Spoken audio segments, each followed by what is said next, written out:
వైజాగ్ బాగున్నారా? ఏనా బాగున్నావా? ఏ తల్లి బాగున్నావా? ఏ చెల్లి బాగున్నావమ్మా? తల్లి బాగున్నావా?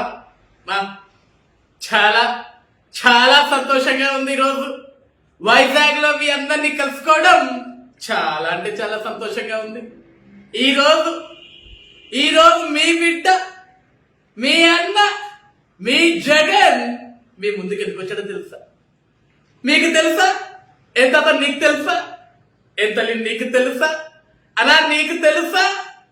ఈరోజు మీ బిడ్డ మీ అందరి ముందుకు రావటానికి ఒక అద్భుతమైన కారణం ఉంది.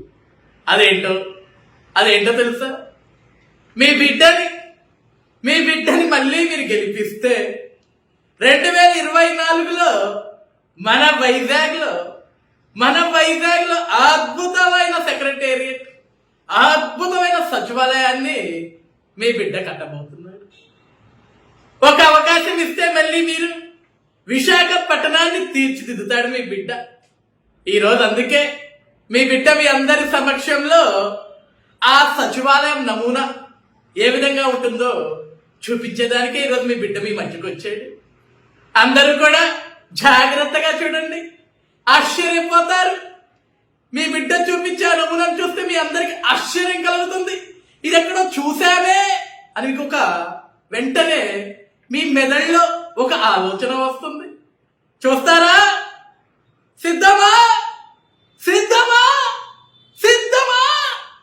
చూపిస్తా తల్లి, చూపిస్తా. బాగుందా? చూసారా? ఇదే తల్లి, ఇదే అన్న, ఇదే తమ్ముడు. మళ్ళీ మీ బిడ్డ జగన్ మళ్ళీ ముఖ్యమంత్రి అయితే ఇదిగోండి వైజాగ్ లో ఎంతో గొప్పగా, ఎంతో అద్భుతంగా నేను నిర్మాణం చేయబోయే సెక్రటేరియట్. దీన్ని చూస్తే మీకు ఏం గుర్తొస్తుంది? మీ అందరికీ గుర్తొచ్చింది కదా? అదే ఇదే లేకపోతే 2019లో మీ బిడ్డ ముఖ్యమంత్రి అయ్యేవాడా? ఒకసారి ఆలోచన చేయండి మీ అందరు కూడా. ఇదే లేకపోతే 2019లో మీ బిడ్డకి మీరు ఓట్లు వేసేవాళ్ళ? ఒకసారి ఆలోచన చేయండి. ఈ వైజాగ్ ని నేను ఎప్పుడూ మర్చిపోలేను. అందుకే ఈ వైజాగ్ నాకు ఇచ్చిన గుర్తు ఇది. ఈ వైజాగ్ వల్ల నేను ముఖ్యమంత్రిని అయ్యాను కాబట్టి, ఈ వైజాగ్ కి మళ్ళీ నేను తిరిగి చేయాలి కాబట్టి, ఏ నమూనా అయితే మీ మధ్యలో వచ్చిందో అదే నమూనాతోటి నేను సచివాలయం నిర్మించబోతున్నాను. కాబట్టి మీ బిడ్డకి మీ అందరి ఆశీర్వాదాలు కావాలి. ఒక అవకాశం ఇచ్చారు, ఇంకొక అవకాశం ఇస్తే మీ బిడ్డ అమరావతిని ఏ విధంగా మీ అందరికీ తెలిసి ఏం చేశాడో మీ బిడ్డ, అదే విధంగా వైజాగ్ కూడా చేయబోతున్నాడు మీ బిడ్డ.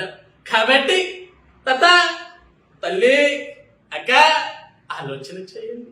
మీ బిడ్డని గెలిపిస్తే ఇది తప్పకుండా వస్తుంది. కాబట్టి ఆలోచన చేయండి. ఇది కావాలి అంటే మీ బిడ్డకి ఓటు వేయండి. మీ బిడ్డని ముఖ్యమంత్రిని చేసుకోండి. ఉంటా తల్లి, ఉంటానన్నా.